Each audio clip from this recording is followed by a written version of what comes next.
నీ సన్నిధిలో నీ పొందుకోరి నీ స్నేహితుడానైతినే.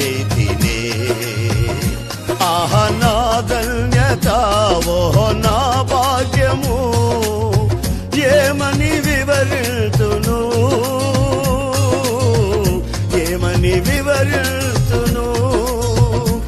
ఆహ నా ధన్యత ఓహో నా భాగ్యము, ఏమని వివరితును ఏమని వివరితును. నేనెందుకని నీ సొత్తుగా మారితిని, యేసయ్యా నీ రక్తము చే కడుగబడినందునా, నీ అనాది ప్రణాళికలో